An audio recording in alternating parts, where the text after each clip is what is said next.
नमस्ते दोस्तों, स्वागत है आपका डिवाइन सोल मैजिक में। क्या आपने कभी खुद से पूछा है, मैं इस दुनिया में क्यों आई हूँ, मेरी ज़िंदगी का असली पर्पस क्या है? ऐसा क्या है जिसे करते हुए मुझे खुशी भी मिले और मेरी ज़िंदगी मीनिंगफुल भी लगे? अगर इन सवालों का जवाब आप भी ढूंढ रहे हैं तो आज की ये वीडियो आपके लिए बहुत खास है।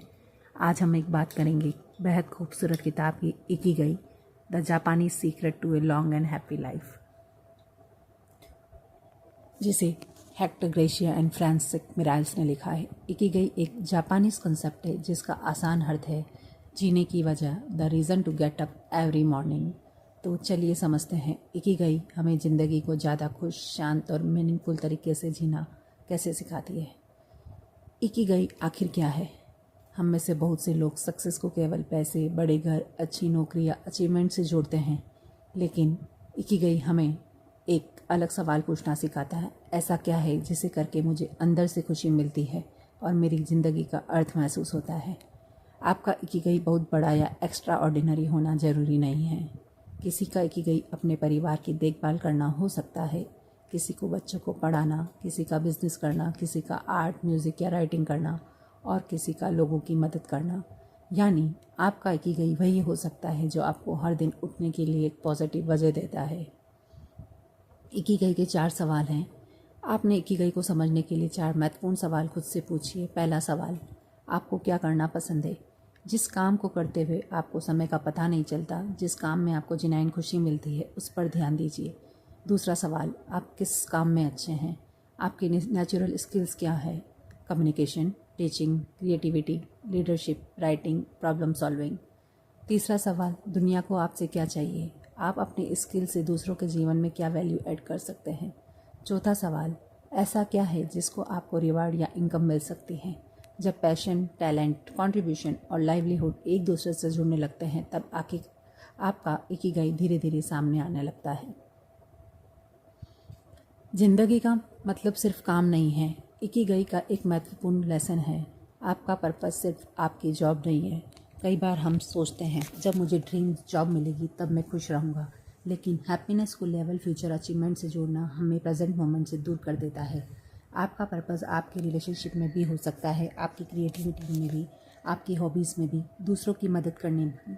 इसलिए खुद से पूछिए, मेरी ज़िंदगी में ऐसी कौन सी चीज़ है जो मुझे अंदर से अलाइव महसूस कराती है? यही सवाल आपको अपने इकिगाई के करीब ले जा सकता है। छोटे छोटे कदम, बड़ी ज़िंदगी। इकिगाई हमें यह भी सिखाती है कि ज़िंदगी में इम्प्रूवमेंट बहुत पावरफुल होते हैं।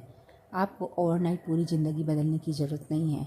हर दिन थोड़ा बेहतर, हर दिन कुछ नया, हर दिन कुछ सीखना, हर दिन अपने शरीर का ध्यान रखना, हर दिन अपने रिश्तों को थोड़ा और मजबूत करना, हर दिन अपने पर्पस की तरफ एक छोटा कदम बढ़ाना। इस तरह छोटे कदम मिलकर बड़ी ट्रांसफॉर्मेशन बनते हैं। इसलिए आज खुद से पूछिए, मुझे पूरी ज़िंदगी बदलनी है, बस कहिए आज मैं एक छोटा सा पॉजिटिव स्टेप लूँगी। इकिगाई में फ्लो की शक्ति। क्या आपने कभी कोई ऐसा काम किया है जिसमें आपको समय का बिल्कुल पता नहीं चला, आप पूरी तरह उस काम में खो गए? इसे साइकोलॉजी में फ्लो कहा जाता है। जब किसी मीनिंगफुल एक्टिविटी में पूरी तरह प्रेजेंट होते हैं तो हमारा माइंड डिस्ट्रैक्शन से दूर होकर उस काम में डीपली इन्वॉल्व हो जाता है। आपका इकिगाई अक्सर उन्हीं एक्टिविटीज़ के आसपास छिपा हो सकता है जिनमें आपको फ्लो महसूस होता है। इसलिए ध्यान दीजिए, कौन सा काम करते समय आपको घड़ी देखने की ज़रूरत नहीं पड़ती, शायद वहीं कोई क्लू छिपा है। Slow living. आज की दुनिया हमें लगातार जल्दी करने के लिए कहती है। जल्दी सक्सेस चाहिए, जल्दी पैसा चाहिए, जल्दी रिजल्ट चाहिए, लेकिन इकिगाई का फिलॉसफी में हमें बैलेंस और पेशेंस की याद दिलाता है। हर चीज़ को तुरंत पाने की कोशिश करने के बजाय जर्नी को एंजॉय करना सीखिए। सुबह की चाय, परिवार के साथ बातचीत, नेचर में वॉक, अपना फेवरेट काम, किसी प्रिय व्यक्ति के साथ समय, ये छोटी चीज़ें ही हमारी ज़िंदगी को सुंदर बनाती है। लाइफ केवल डेस्टिनेशन नहीं है, लाइफ एक जर्नी है। हेल्दी और फिट रहना। इकिगाई लाइफस्टाइल में फिजिकली एक्टिविटी और एक्टिव रहने पर भी जोर दिया जाता है। इसका मतलब यह नहीं है कि आपको बहुत कठिन एक्सरसाइज करनी है, सिंपल मूवमेंट भी इम्पॉर्टेंट है। वॉकिंग, स्ट्रेचिंग, गार्डनिंग, घर के काम या कोई एन्जॉयबल फिजिकल एक्टिविटी। जब शरीर एक्टिव रहता है तो हम मेंटली भी ज़्यादा एनर्जेटिक महसूस कर सकते हैं। इसलिए अपने शरीर को पनिशमेंट नहीं बल्कि ग्रेटिट्यूड के साथ ट्रीट कीजिए। कहिए, मेरे शरीर ने मेरा हर दिन साथ दिया है और मैं इसका ध्यान रखती हूँ। अच्छे रिश्ते और कम्युनिटी। एक मीनिंगफुल लाइफ अकेले नहीं बनती। हमारे रिलेशनशिप हमारी हैप्पीनेस में बहुत बड़ा रोल निभाते हैं। परिवार, दोस्त, नेबर्स, कम्युनिटी, ऐसे लोग जिनके साथ हम फ्रीली अपने इमोशन शेयर कर सकते हैं। इसलिए रिलेशनशिप को भी अपने इकिगाई का हिस्सा बनाइए। कभी किसी को फ़ोन कर लीजिए, किसी की मदद कीजिए, थैंक यू बोलिए, अपनों के साथ क्वालिटी टाइम बिताइए, क्योंकि कई बार ज़िंदगी की सबसे बड़ी खुशी अचीवमेंट्स में नहीं बल्कि कनेक्शंस में होती है। स्ट्रेस को कम करना सीखिए। आज स्ट्रेस हमारी ज़िंदगी का कॉमन हिस्सा बन चुका है, लेकिन हर छोटी बात को लेकर लगातार चिंता करना हमारे प्रेजेंट मोमेंट को ख़राब कर सकती है।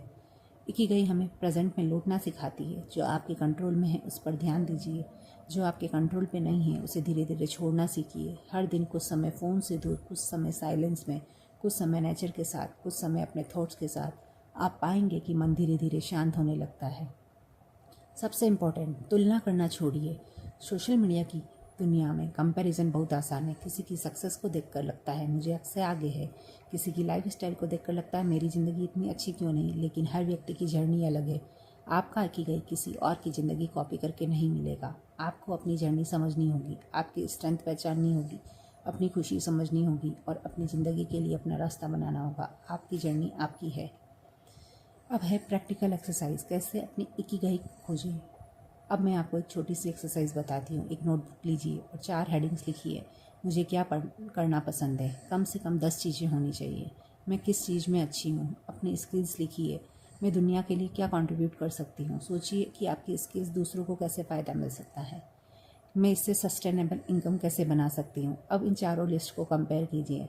जहाँ इनका इंटरसेक्शन दिखाई दे वहाँ आपका इकिगाई छिपा हो सकता है, लेकिन इकिगाई एक फिक्स्ड आंसर नहीं है। ज़िंदगी के अलग अलग स्टेजेस में आपका पर्पस भी बदल सकता है और ये बिल्कुल नॉर्मल है। इकिगाई का सबसे बड़ा लेसन, इस पूरी किताब का सबसे खूबसूरत मैसेज मेरे लिए यह है कि मीनिंगफुल लाइफ बनाने के लिए हमें हमेशा बड़ी चीज़ों की ज़रूरत नहीं होती। एक छोटा पर्पस, एक हेल्दी रूटीन, अच्छे रिलेशनशिप, प्रेजेंट मोमेंट की अवेयरनेस, अपने काम में मीनिंग और हर दिन जीने की एक वजह, ये चीज़ें मिलकर एक ब्यूटीफुल लाइफ बना सकती हैं। तो दोस्तों, अगर आप अपनी ज़िंदगी का इकिगाई खोज रहे हैं तो आज से एक सवाल रोज़ खुद से पूछिए, आज मैं ऐसा क्या कर सकती हूँ कि जिससे मुझे खुशी मिले और किसी दूसरे के जीवन में भी वैल्यू जुड़ सके। हो सकता है आपका जवाब बहुत सिंपल हो और शायद वही सिंप्लिसिटी आपकी सबसे बड़ी स्ट्रेंथ हो। याद रखिए, आपको अपनी ज़िंदगी का पर्पस किसी और से नहीं लेना है, आपको खुद उसे डिस्कवर करना है। धीरे धीरे, एक कदम करके, एक दिन करके। सबसे ज़रूरी, अपनी ज़िंदगी को सिर्फ अचीव करने के लिए नहीं बल्कि एक्सपीरियंस करने के लिए भी जीना है। अगर आपको ये इकिगाई समरी पसंद आई हो तो वीडियो को लाइक करें और अपने किसी ऐसे दोस्त या फैमिली मेम्बर के साथ शेयर करें जिसे इसकी ज़रूरत हो। और डिवाइन सोल मैजिक को सब्सक्राइब ज़रूर करें। आपका एक सब्सक्राइब, लाइक और शेयर इस चैनल को आगे बढ़ने में बहुत मदद करता है। और कमेंट में ज़रूर लिखिए मेरा इकिगाई क्या है। शायद आपका एक छोटा सा जवाब किसी और भी अपनी ज़िंदगी का पर्पस खोजने के लिए इंस्पायर कर दें। Thank you so much for watching. Stay positive, stay grateful, keep growing. Divine soul magic, जहाँ हर दिन एक नई पॉजिटिव शुरुआत है। ओम शांति।